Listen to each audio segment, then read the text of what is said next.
నమస్కారం ఘంటారావానికి స్వాగతం. ముందుగా ప్రధాన అంశాలు. రాష్ట్రంలో ఆర్ఎన్బి రోడ్ల పురోగతి మందగించిందన్న ప్రశాంత్ రెడ్డి. కాంగ్రెస్ వచ్చాక 4,000 కోట్లకు పైగా మంజూరు చేశామన్న కోమటిరెడ్డి.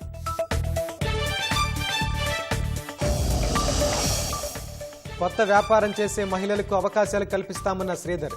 తమ శాఖలో భేషజాలకు తావులేదని మంత్రి స్పష్టీకరణ.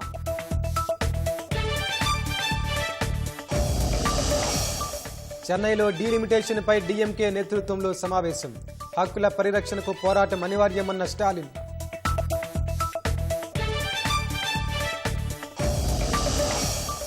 దక్షిణాది రాష్ట్రాలకు నిధుల్లో సరైన వాటా రావడం లేదన్న రేవంత్. డీలిమిటేషన్లో శాస్త్రీయమైన పద్ధతిని అవలంబించాలని డిమాండ్.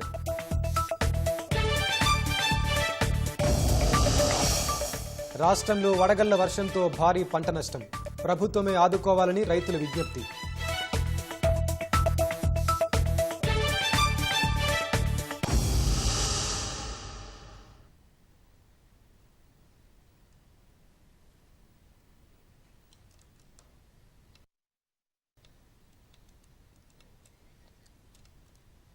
లోక్సభ నియోజకవర్గాల పునర్విభజనతో దక్షిణాది రాష్ట్రాలకు తీవ్ర నష్టం వాటిల్లుతుందని తమిళనాడు సీఎం ఎంకే స్టాలిన్ ఆందోళన వ్యక్తం చేశారు.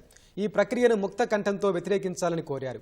ఈ అంశంపై కేంద్రం ప్రకటనలో గందరగోళానికి తావిచ్చేలా ఉన్నాయని సీఎం స్టాలిన్ అన్నారు. 2026లో జరిగే లోక్సభ నియోజకవర్గాల పునర్విభజనకు వ్యతిరేకంగా చెన్నైలో నిర్వహిస్తున్న తొలి జేఏసీ సమావేశంలో తమిళనాడు సీఎం స్టాలిన్ అధ్యక్ష ఉపన్యాసం చేశారు. ఈ సమావేశం చరిత్రాత్మకంగా నిలిచిపోతుందని అన్నారు. డీలిమిటేషన్ ప్రక్రియను ఖచ్చితంగా వ్యతిరేకించాలని జేఏసీ భేటీకి హాజరైన పలు రాష్ట్రాల సీఎంలు వివిధ రాజకీయ పార్టీల ప్రతినిధులను కోరారు. డీలిమిటేషన్తో విద్యార్థులు, మహిళలకు తీవ్ర నష్టం జరగనుందన్నారు. ఈ ప్రక్రియపై కేంద్రం స్పందన గందరగోళంగా ఉందని స్టాలిన్ ఆందోళన వ్యక్తం చేశారు. డీలిమిటేషన్పై జరుగుతున్న ఈ సమావేశానికి 5 రాష్ట్రాలకు చెందిన 14 మంది ప్రతినిధులు హాజరయ్యారు. తెలంగాణ సీఎం రేవంత్ రెడ్డి, టీపీసీసీ అధ్యక్షుడు మహేష్ గౌడ్, బీఆర్ఎస్ నుంచి కేటీఆర్, వినోద్ కుమార్ తదితరులు హాజరయ్యారు. కేరళ సీఎం పినరయి విజయన్, పంజాబ్ సీఎం భగవంత్ సింగ్ మాన్, అకాలీదళ్ ప్రతినిధులు, కర్ణాటక ఉప ముఖ్యమంత్రి డీకే శివకుమార్ పాల్గొంటున్నారు. జేఏసీ సమావేశానికి టీఎంసీని ఆహ్వానించినప్పటికీ ఆ పార్టీ ప్రతినిధులు హాజరు కాలేదు. డీలిమిటేషన్ వల్ల అధిక వృద్ధి రేటు, అక్షరాస్యత ఎక్కువగా ఉన్న రాష్ట్రాలకు జరిగే ముప్పుపై చర్చిస్తున్నారు. సీఎం స్టాలిన్ నిర్వహిస్తున్న జేఏసీ సమావేశానికి వ్యతిరేకంగా తమిళనాడు వ్యాప్తంగా బీజేపీ ఆందోళనలు చేపట్టింది. ఆ పార్టీ శ్రేణులు నల్ల దుస్తులు ధరించి నిరసనకు దిగారు. కావేరీ, ముల్లై పెరియార్ నదీ విధానాలకు సంబంధించి కర్ణాటక, కేరళతో సీఎం స్టాలిన్ ఇలాంటి సమావేశాలు ఎందుకు నిర్వహించడం లేదని ప్రశ్నించారు.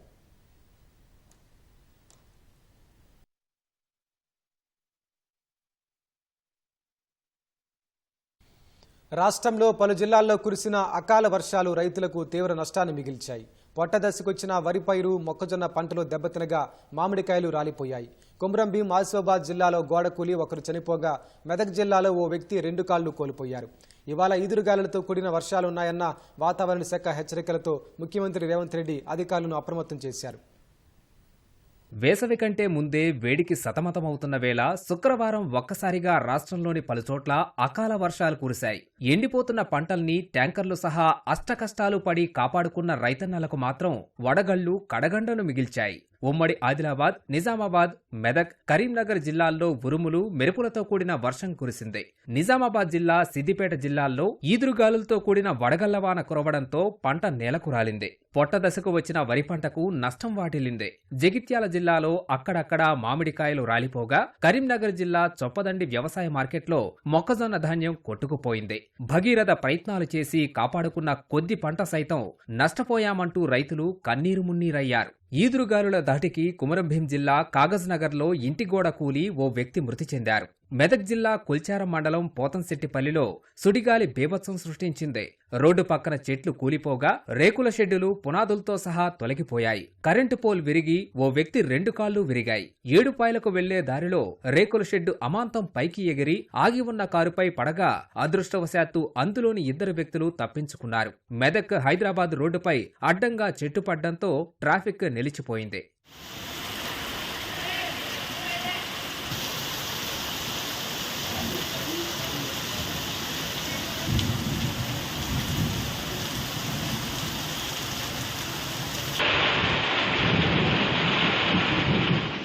పగలంతా ఎండవేడితో ఇబ్బంది పడుతున్న హైదరాబాద్ వాసులకు చిరుజల్లులు ఉపశమనాన్ని కలిగించాయి. శేరిలింగంపల్లి, మియాపూర్, మదినాగూడ, లింగంపల్లి, గచ్చిబౌలి, మాదాపూర్ ప్రాంతాల్లో ఉరుములతో కూడిన భారీ వర్షం కురిసింది. కొండాపూర్లో రోడ్లపై వరద నీరు ప్రవహించింది. నగర వ్యాప్తంగా అనేక చోట్ల విద్యుత్ సరఫరా నిలిచిపోవడంతో అధికారులు పునరుద్ధరించారు. భారీ వర్షం కారణంగా ఢిల్లీ నుంచి కేంద్ర మంత్రి బండి సంజయ్ హైదరాబాద్ వస్తున్న విమానాన్ని బెంగళూరుకు మళ్లించారు. డీఆర్ఎఫ్ సిబ్బంది అందుబాటులో ఉండాలని అధికారులు జీహెచ్ఎంసీ సిబ్బందికి సూచించారు.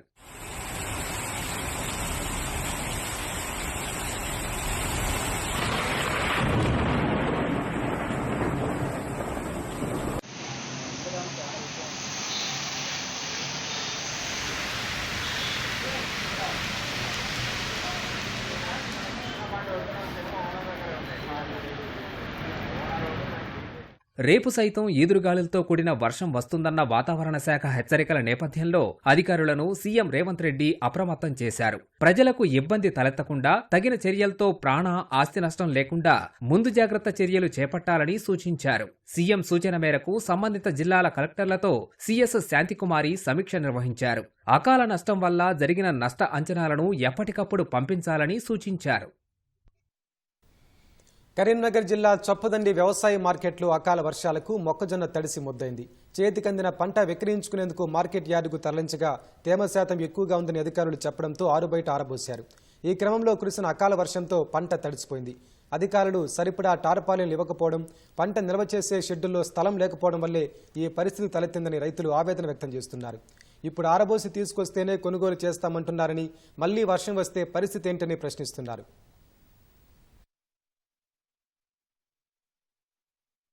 2 రోజుల క్రితం మక్కలు మార్కెట్లో పోసినాం, ఎండ పోసినాం. నిన్న మార్కెట్ అయింది.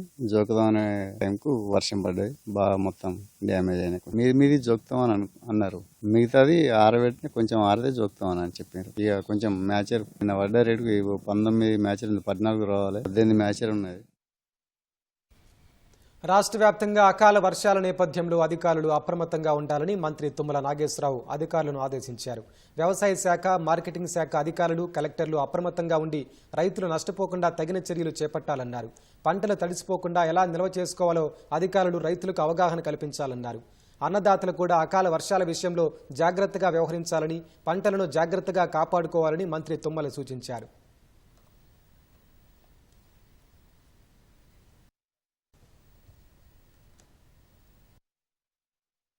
We become spectacular South. We achieved fastest economic growth, bigger GDP, higher per capita income, job creation, best infrastructure development, better governance, and best social welfare.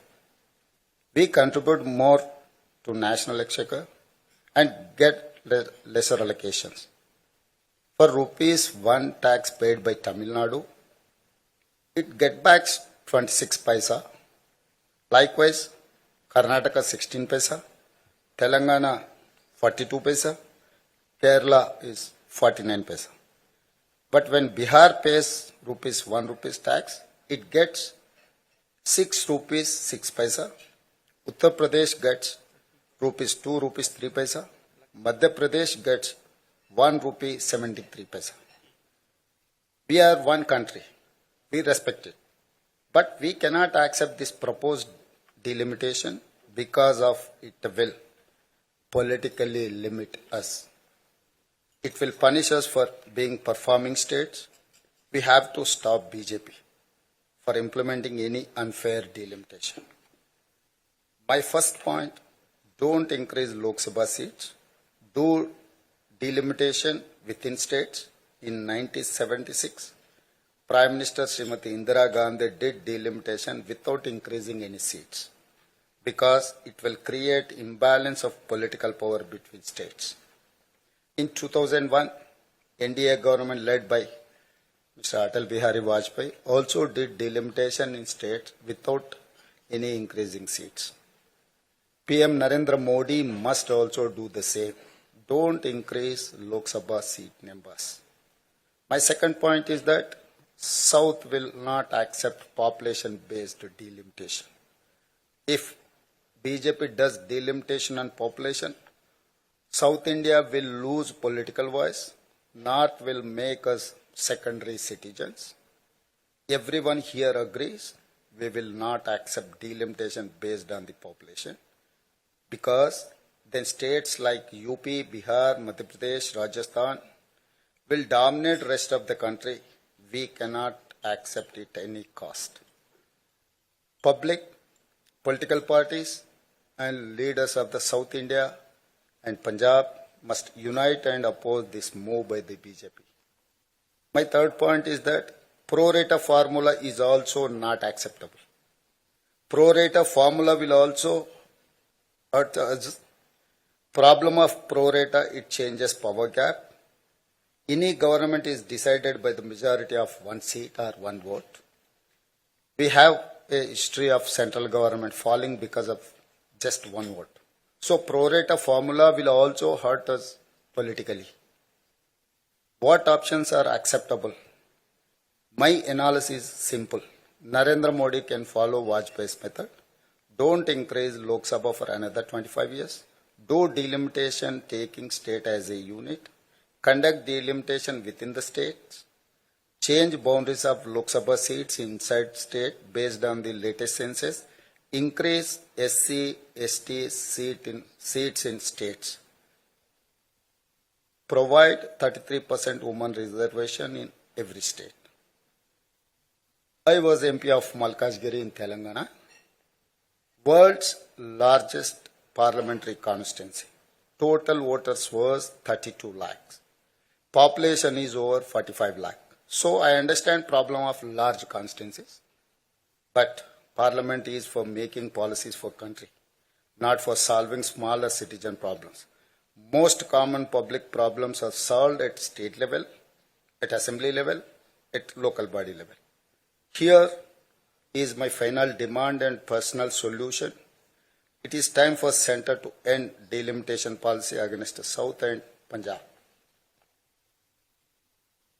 It is time for Centre to repay and reward us for our great role and contribution in nation building for the last 50 years. South now demands an exemption to delimitation formula based on the population, just like union territories and smaller states in Northeast, where population MP proportion is not same as national average. Giving South a strong share in Parliament as a reward for good performance will give incentive to other states to focus on economic growth and good governance. If BJP wants to do delimitation at any cost, here is my condition. Today, South has 130 seats out of 543 seats. It means a political proportion of around 24%. Political demand of South is to increase this to 33%.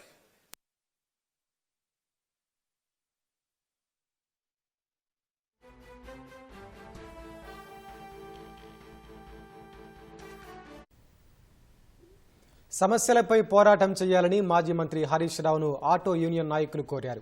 తాము పడుతున్న కష్టాల గురించి అసెంబ్లీలో మాట్లాడాలని వినతిపత్రం అందజేశారు. కాంగ్రెస్ ప్రభుత్వం ఎన్నికల ముందు ఏడాదికి 12,000 రూపాయల ఆర్థిక సాయం అందిస్తామని నమ్మించి అధికారంలోకి వచ్చాక మోసం చేశారని ఆటో డ్రైవర్లు ఆవేదన వ్యక్తం చేశారు. ఆర్థిక సమస్యలతో ఆటో డ్రైవర్లు ఆత్మహత్యలు చేసుకునే పరిస్థితి వచ్చిందన్నారు. ఆటో డ్రైవర్ల కష్టాలను దృష్టిలో పెట్టుకుని ఇచ్చిన హామీలను నెరవేర్చేదాకా ప్రభుత్వంపై పోరాడాలని కోరారు. 12,000 ఆర్థిక సాయం సహా ఇతర అన్ని హామీలు అమలు చేసేదాకా వదిలిపెట్టబోమని హరీష్ రావు వారికి భరోసా ఇచ్చారు. ఈ సమస్యలపై తప్పకుండా అసెంబ్లీలో మాట్లాడతానని, ఆత్మహత్యలు సమస్యలకు పరిష్కారం కాదని ధైర్యం చెప్పారు. ఖమ్మంలో ఓ ప్రైవేట్ ఆసుపత్రిలో చికిత్స కోసం వచ్చిన మహిళ లిఫ్టు ప్రమాదంలో మృతి చెందింది. ముదిగొండ మండలం వనంవారి కృష్ణాపురం గ్రామానికి చెందిన సరోజనమ్మకు ఈ నెల 20న ఛాతీ నొప్పి కారణంగా ఖమ్మంలోని ప్రసూవ మల్టీ స్పెషాలిటీ ఆసుపత్రికి తరలించారు. పరీక్షించిన వైద్యులు గుండె సమస్య ఉందని స్టంట్ వేయాలని చెప్పి ఆమెను ఆసుపత్రిలో చేర్చుకున్నారు. గుండెకు స్టంట్ వేసి 2వ అంతస్తులో ఉన్న ఆపరేషన్ థియేటర్ నుంచి 4వ అంతస్తులో ఉన్న ఐసీయూకు తరలించేందుకు లిఫ్ట్ వద్దకు తీసుకొచ్చారు. స్ట్రెచర్ను సగం లిఫ్టులోకి ఎక్కించగానే ప్రమాదవశాత్తు లిఫ్టు ఒక్కసారిగా పైకెళ్లింది. ఈ క్రమంలో స్ట్రెచర్పై ఉన్న సరోజనమ్మ, ఆమెతో ఉన్న వ్యక్తి సెల్లార్లో పడిపోయారు. ప్రమాదంలో ఆసుపత్రి సిబ్బందికి గాయాలయ్యాయి. పోలీసులు ఘటనా స్థలానికి చేరుకుని దర్యాప్తు చేస్తున్నారు.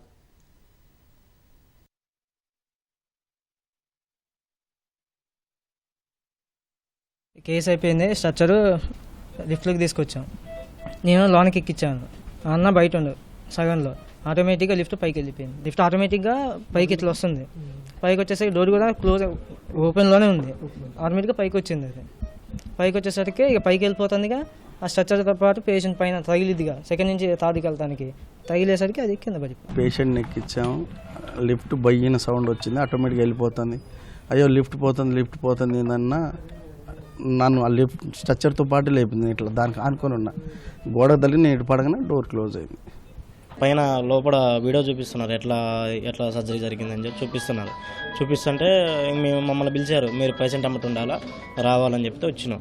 వాళ్ళు ఏం చేశారు, లోపలికి వెళ్ళారు. ఒకతో లోపలికి తీసుకెళ్ళి మమ్మల్ని రమ్మన్నారు. మా డాడీ నేను ఎవరో ఒకరు రమ్మన్నారు పక్కన. అంటే మేము మెట్ల మీద వస్తాంలేండి, మీరు రాండి, మేము అక్కడ లిఫ్ట్ దగ్గర ఉంటామని చెప్పేసి అన్నాం. అప్పటికప్పుడు కింద దిగి వచ్చినాం. ఇక ఏముంది చల్లారిలో చూస్తే ఏం ఉలుకు లేదు పలుకు లేదు. ఇక వాళ్ళు అంటున్నారు ఆగండి అని చెప్పేసి అన్నారు. అంతే. హైదరాబాద్ హైత్ నగర్లోని లక్ష్మారెడ్డిపాలెం వద్ద జరిగిన రోడ్డు ప్రమాదంలో అదనపు డీసీపీ నందీశ్వర బాబ్జీ మృతి చెందారు. రాచకొండ కమిషనరేట్ కంట్రోల్ రూమ్లో అడిషనల్ ఎస్పీగా విధులు నిర్వహిస్తున్న బాబ్జీ శనివారం ఉదయం లక్ష్మారెడ్డిపాలెంలో వాకింగ్ చేస్తున్నారు. ఈ క్రమంలో రోడ్డు దాటుతుండగా ఏపీఎస్ఆర్టీసీకి చెందిన బస్సు ఢీకొట్టింది. తీవ్రంగా గాయపడిన బాబ్జీ అక్కడికక్కడే మృతి చెందారు. స్థానికుల సమాచారంతో ఘటనా స్థలానికి చేరుకున్న పోలీసులు మృతదేహాన్ని పోస్టుమార్టం నిమిత్తం ఉస్మానియా ఆసుపత్రికి తరలించారు.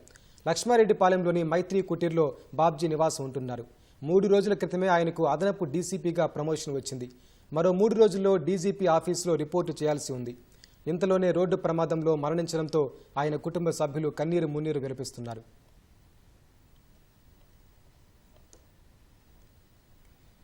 హైదరాబాద్ నగర శివారు అత్తాపూర్ పోలీస్ స్టేషన్ పరిధిలోని జలాల్ బాబా నగర్లోని ఓ ఇంట్లో సిలిండర్ పేలింది. దీంతో ఒక్కసారిగా ఫ్లాష్ ఫైర్ కావడంతో మంటలు ఎగసిపడ్డాయి. ప్రమాద సమయంలో ఆ గదిలో ఎవరూ లేకపోవడంతో త్రుటిలో ప్రాణాపాయం తప్పింది. జలాల్ బాబా నగర్లోని మహమ్మద్ సలీంకు చెందిన ఇంట్లోని వంటగదిలో అకస్మాత్తుగా సిలిండర్ పేలింది. ఎగసిపడిన మంటలతో కిచెన్ పూర్తిగా దగ్ధమైంది. అప్పటికే స్థానికులు మంటలు ఆర్పేందుకు ప్రయత్నించారు. స్థానికులు పోలీసులకు సమాచారం ఇవ్వడంతో ఘటనా స్థలికి చేరుకుని కేసు నమోదు చేసుకుని దర్యాప్తు చేస్తున్నారు. యాదాద్రి భువనగిరి జిల్లా బీబీనగర్ తహసీల్దార్ను జిల్లా కలెక్టర్ హనుమంతరావు సస్పెండ్ చేశారు. మండలంలోని పడమటి సోమారంలోని ఫీల్డ్లో ప్లాట్లు ఉన్నప్పటికీ క్షేత్రస్థాయిలో పరిశీలన చేయకుండా పాస్బుక్ సవరణ ద్వారా పాస్బుక్ జనరేషన్ చేసినందుకు కలెక్టర్ చర్యలు తీసుకున్నారు. దీంతో తహసీల్దార్ శ్రీధర్ను సస్పెండ్ చేస్తూ కలెక్టర్ ఉత్తర్వులు జారీ చేశారు. రెవెన్యూ అధికారులు తప్పిదాలు చేస్తే కఠిన చర్యలు తప్పవని హనుమంతరావు హెచ్చరించారు. బెట్టింగ్ యాప్స్ మహమ్మారి దేశవ్యాప్తంగా విజృంభిస్తోంది. రాష్ట్రంలో బెట్టింగ్ యాప్లు, ఆన్లైన్ గేమ్లపై నిషేధం ఉన్న కొందరు సినీ తారలు, సోషల్ మీడియా ఇన్ఫ్లుయెన్సర్లు వాటికి ప్రచారకర్తలుగా వ్యవహరించారు. వారిని గుడ్డిగా ఫాలో అవుతున్న అనేక మంది అమాయకులు ఆ ఉచ్చులో చిక్కుకొని అప్పుల పాలయ్యారు. మరికొంతమంది ఆత్మహత్యలకు పాల్పడ్డారు. బెట్టింగ్ యాప్లకు ప్రచారకర్తలుగా ఉన్న వారిపై రాష్ట్ర పోలీసులు ఉక్కుపాదం మోపుతున్నారు. వరుసగా కేసులు నమోదు చేస్తూ బెట్టింగ్ భూతాన్ని అరికట్టేందుకు పటిష్ట చర్యలు చేపడుతున్నారు. బెట్టింగ్ భూతం ఎంతో మందిని బలిగొంటోంది. అనేక మందిని అప్పుల పాల్చేస్తోంది. సులభంగా డబ్బు సంపాదించాలనే ఆశ, ఇన్ఫ్లుయెన్సర్ల ప్రభావం వెరసి యువత బెట్టింగ్లు, ఆన్లైన్ గేమ్లకు బానిసవుతున్నారు. లక్షలు, కోట్లలో అప్పులు చేస్తూ కుటుంబాల్ని రోడ్డు మీదకు ఈడ్చేస్తున్నారు. కొన్ని సందర్భాల్లో ఆత్మహత్యలకు పాల్పడుతూ తనువు చాలిస్తున్నారు. బెట్టింగ్ యాప్లలో డబ్బులు పెట్టి లాభపడ్డవాళ్లు ఎవరైనా ఉన్నారా అంటే చెప్పడం కష్టమే. బెట్టింగ్ యాప్లతో డబ్బులు పోగొట్టుకున్న వాళ్లు, అప్పుల పాలైన వారు, ఆత్మహత్యకు పాల్పడ్డవారు మాత్రం చాలా మంది ఉన్నారు. అయితే ఆ బెట్టింగ్ మాయాజాలం అనేది ఒకటుందని చాలా మందికి తెలియదు. మరి అలాంటి వారికి వీటిని పరిచయం చేస్తున్నారు. సామాజిక మాధ్యమాల్లో చురుగ్గా ఉంటూ ఎక్కువ మంది ఫాలోవర్లను కలిగిన కొందరు ఇన్ఫ్లుయెన్సర్లు. వారు చేస్తున్న ప్రచారం వల్లే 100కి 90% మంది బెట్టింగ్ రక్కసికి ఆకర్షితులవుతున్నారు.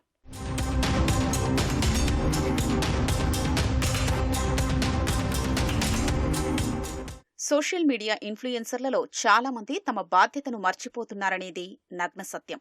డబ్బుల కోసం అడ్డదారులు తొక్కుతూ బెట్టింగ్, లోన్, ఆన్లైన్ గేమ్స్ వంటి వివిధ యాప్లను అడ్డగోలుగా ప్రమోట్ చేస్తూ గుడ్డిగా ఫాలో అవుతున్న ఫాలోవర్స్ను ఇబ్బందుల్లోకి నెట్టేస్తున్నారు. సైబర్ నేరగాళ్లు బెట్టింగ్ యాజమాన్యాలు ఇచ్చే కాసులకు కక్కుత్తిపడి అమాయకుల జీవితాల్ని బలి చేస్తున్నారు. వీరిని నమ్మి చాలా మంది తమ ఖాతాలు ఖాళీ చేసుకుంటున్నారు. ఈ నేపథ్యంలో కొంతకాలంగా సీనియర్ ఐపీఎస్ అధికారి సజ్జనార్ బెట్టింగ్ భూతాన్ని కట్టడి చేసేందుకు పెద్ద యుద్ధమే చేస్తున్నారు. కానీ ఒక్కడిగా బెట్టింగ్ వ్యవస్థను ఎదుర్కోవడం అంత చిన్న విషయమేమీ కాదని ఆయనకు అర్థమైంది. అందుకే చాలా మందికి అవగాహన లేనందున విరివిగా ప్రచారం చేస్తున్న ప్రచారకర్తల్ని కట్టడి చేస్తే ప్రభావాన్ని క్రమంగా తగ్గించొచ్చనే ఆలోచన చేశారు సజ్జనార్. ఈ నేపథ్యంలో సోషల్ మీడియా వేదికగా అనేక అవగాహన కార్యక్రమాలు చేపట్టారు. కొంతకాలం క్రితం విశాఖకు చెందిన యూట్యూబర్ లోకల్ బాయ్ నానిపై కేసు నమోదైంది. ఇక తాజాగా హైదరాబాద్లో పంజాగుట్టలో ఓ ప్రైవేటు ఉద్యోగి ఇచ్చిన ఫిర్యాదుతో పోలీసులు 11 మంది ఇన్ఫ్లుయెన్సర్లపై కేసును నమోదు చేశారు. ఆ తర్వాత మియాపూర్ పోలీస్ స్టేషన్లో 6 ప్రముఖ నటులు, 19 మంది టీవీ యాంకర్లు, యూట్యూబ్ ఇన్ఫ్లుయెన్సర్లపై కేసులు నమోదు చేశారు.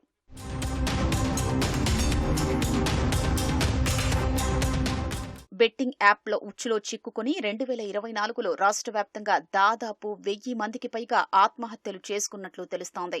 పట్టణాలు, పల్లెల్లో యథేచ్ఛగా బెట్టింగులు పెరిగిపోయాయి. చిరు వ్యాపారులు, చిన్న చిన్న ఉద్యోగులు బెట్టింగ్ యాప్స్ కు బలవుతున్నారు. పెట్టిన సొమ్ము రెట్టింపొస్తుందనే ఆశతో అప్పులు చేసి మరీ డబ్బులు పోగొట్టుకుంటున్నారు. బెట్టింగులకు పాల్పడుతున్న వారిలో అధికులు 18 నుంచి 35 ఏళ్లలోపు వారే ఉంటున్నారు. మద్యం, డ్రగ్స్ లాగే బెట్టింగులకు వ్యసనపరులుగా మారుతున్నారని నిపుణులు చెప్తున్నారు. ఆన్లైన్ బెట్టింగ్పై రాష్ట్రంలో నిషేధం ఉందని సైబర్ సెక్యూరిటీ బ్యూరో డైరెక్టర్ శిఖా గోయల్ తెలిపారు. ఆడినా, ప్రమోట్ చేసినా చట్టరీత్యా నేరమని స్పష్టం చేశారు. ఈ క్రమంలో జియో ఫెన్సింగ్ ద్వారా బెట్టింగ్ యాప్స్ ను అరికట్టేందుకు ప్రయత్నిస్తున్నామన్న ఆమె కొందరు ఫేక్ జీపీఎస్ తో ఆడుతున్నారని వెల్లడించారు.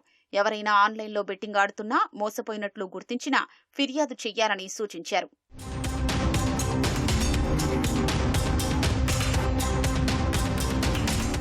బెట్టింగ్ యాప్లపై పలువురు యువతతో పాటు సామాజిక మాధ్యమాల్లో చాలా మంది స్పందిస్తున్నారు. బెట్టింగ్ యాప్స్ ద్వారా ఆత్మహత్యలకు పాల్పడితే ఆ యాప్ను ఎవరి ప్రోమో కోడ్ ఉపయోగించి రిజిస్టర్ చేసుకున్నారో గుర్తించి ప్రమోట్ చేసిన సదరు ఇన్ఫ్లుయెన్సర్పై కఠిన చర్యలు తీసుకోవాలంటున్నారు. ఆన్లైన్ బెట్టింగ్ యాప్ల వల్ల కలిగే నష్టాలపై అవగాహన కల్పించాలని కోరుతున్నారు. ఇది బెట్టింగ్ యాప్స్ వల్ల చాలా మంది యూత్ చెడిపోతున్నారు. వాళ్ళు పైసలు వస్తాయి అనేసి ఆశపడి మళ్ళా ఈజీ మనీ అనుకొని చాలా తొందరగా కమాయించుకోవచ్చు అది ఇది అనుకొని ఇన్వెస్ట్ చేస్తున్నారు. ఫస్ట్ ఒక 10 రూపాయలు 20 రూపాయలు అనుకుంటారు. మెల్లమెల్లంగా అది 1000, 2000, 10,000, 50,000 లక్షలలో ఓడిపోతున్నారు. బెట్టింగ్ యాప్ ప్రమోట్ చేయవద్దు, ఎందుకంటే యూత్ కి ప్రాబ్లం అవుతుంది, ఫ్యామిలీకి కూడా ప్రాబ్లం అవుతుంది. సెలబ్రిటీస్ ఏంటంటే వాళ్ళకి పైసలు వస్తే వ్యాపారాలు చేస్తారు. సెలబ్రిటీలు ఇట్లా సపోర్ట్ చేయడానికి సెలబ్రిటీలు కూడా ఆపేసాలి. పిల్లలందరూ చెడిపోతున్నారు, దానివల్ల ప్రాణాలు కూడా కోల్పోతున్నారు. కాబట్టి మనం బెట్టింగ్ యాప్లు మానేయాలి, మొత్తం బ్యాన్ చేయాలని ప్రభుత్వాన్ని కోరుతున్నాను. మరియు ఈ సెలబ్రిటీలు వారిపైన ప్రత్యేకంగా వాళ్ళు చెప్పేది అంటే సెలబ్రిటీలు ఇలాంటి ఆన్లైన్ బెట్టింగ్ ప్రోత్సహించకుండా యువతకు ఏదో ఒక మంచి ఉపాధి కల్పించినట్టు ఏదో ఒక ఎడ్యుకేషన్ పైన ప్రమోషన్ చేయాలి. కానీ ఇలాంటి ఆన్లైన్ బెట్టింగ్లపై వాళ్ళు చూసి యూత్ అట్రాక్ట్ అవుతా ఉన్నారు. కాబట్టి వాళ్ళు దయచేసి అలాంటివి బంద్ చేసుకొని యూత్ కు ఉపయోగపడే ప్రమోషన్ చేయాలని నేను విజ్ఞప్తి చేస్తా ఉన్నాను. ఇలాంటి వారిని ప్రభుత్వాలు శిక్షించాలని డిమాండ్ చేస్తా ఉన్నాను. ఆర్థిక వ్యవస్థ, ముఖ్యంగా యువత భవిష్యత్తును ధ్వంసం చేస్తున్న బెట్టింగ్ యాప్స్, ఆన్లైన్ గేమ్స్ కు దూరంగా ఉండాలని పోలీసులు సూచిస్తున్నారు.